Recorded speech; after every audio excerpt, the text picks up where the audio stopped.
Hello friends, welcome to YouTube channel Money Masters. आज के इस वीडियो में हम एक पोटेंशियल मल्टी बैगर शेयर के बारे में चर्चा करेंगे, जो कि अभी तो एक मिड कैप है, बट आगे चलकर ये लार्ज कैप भी हो सकता है और बहुत अच्छे रिटर्न दे सकता है। तो आइए फ्रेंड्स, हम जिस शेयर की बात कर रहे हैं, ये इसका नाम है पॉलीकैब इंडिया।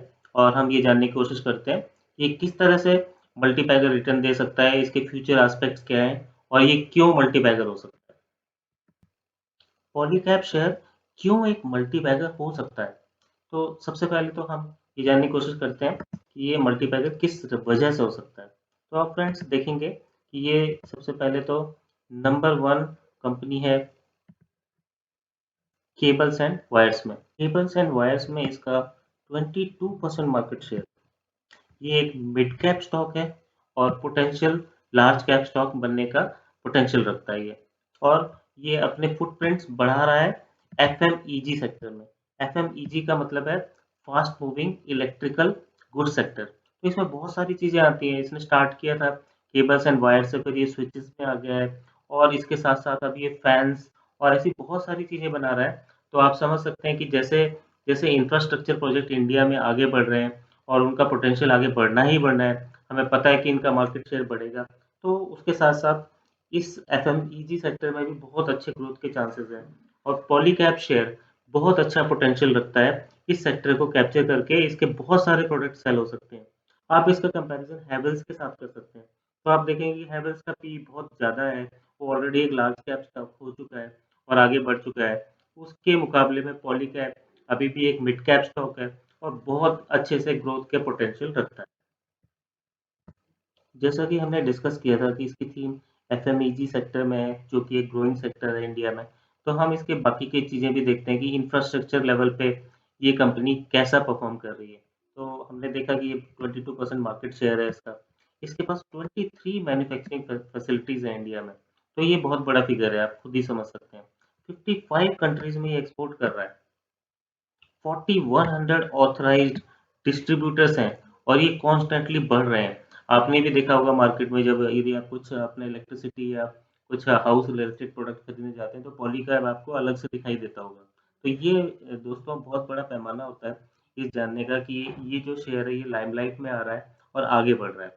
और इसके retailers connecting us to consumers, ये भी बहुत बड़ा फिगर है। तो इस कंपनी ने सबसे पहले केबल्स एंड वायर से बिजनेस चालू किया। ये बी टू बी बिजनेस में थी, इसका मतलब बिजनेस टू बिजनेस इंटरेक्ट करती थी। बट अब ये बी टू सी बिजनेस में आ गए हैं। बी टू सी का मतलब है बिजनेस टू कंज्यूमर।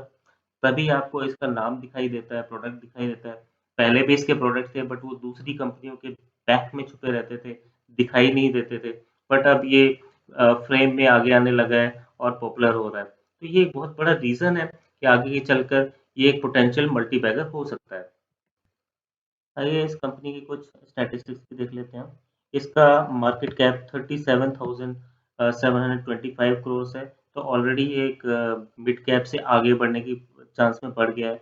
इसका शेयर बहुत फास्ट राइज किया है थोड़े दिनों में। तो अभी ये थोड़े दिन पहले 31,000 करोड़ का होता था और अब आप देख रहे हैं मार्केट कैप 37,000 करोड़ से भी ऊपर हो गया। और इसका आप स्टॉक का पी देखें 43.5 है। तो अभी भी रीजनेबल है कंपेयर टू हैवेल्स, जिसका कि पी अभी 75 के आसपास चल रहा है। इसका आरओसी देखिए, return on capital employed 24.3%, return on equity 20.1%। तो हर हिसाब से ये बहुत अच्छा है। डिविडेंड भी थोड़ा बहुत देता है, हालांकि डिविडेंड में बहुत आगे नहीं है, मगर ओवरऑल आप देखेंगे इसका परफॉर्मेंस बहुत अच्छा है। इसके ग्रोथ फिगर्स को भी हम चेक कर लेते हैं। ये स्टॉक अभी हाल फिलहाल ही स्टॉक मार्केट में आया है। इससे पहले ये प्राइवेट कंपनी थी, तो अभी पूरे 3 साल नहीं हुए। इसलिए आप देखेंगे यदि हम जब स्टॉक प्राइस CAGR के बारे में बात करते हैं, तो इसका 1 ईयर का स्टैटिस्टिक्स है हमारे पास। 106% इसने रिटर्न दिए हैं।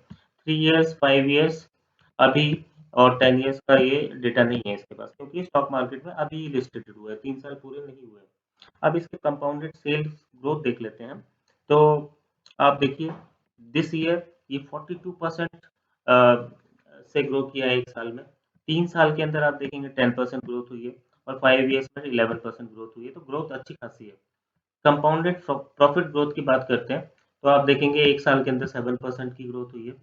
3 साल की बात करें तो 34% और 5 ईयर्स की बात करें तो 36% है। ऐसे ही हम रिटर्न ऑन इक्विटी की बात करते हैं तो लास्ट ईयर इसने 20% का रिटर्न दिया है, 3 ईयर्स में 21% दिया है और 5 ईयर्स में इसने 19% का रिटर्न दिया है। तो आप ये एक्सपेक्ट कर सकते हैं कि अगले 5 साल में ये ऑन द एवरेज 20% के हिसाब से ग्रोथ कर सकता है और बहुत अच्छे रिटर्न्स दे सकता है। तो मैं आपसे फिर से रिक्वेस्ट करूँगा कि आप इस शेयर को ज़रूर अपने फाइनेंशियल एडवाइजर्स के साथ डिस्कस करिए और इसको अपनी वॉच लिस्ट में रखिए। धन्यवाद।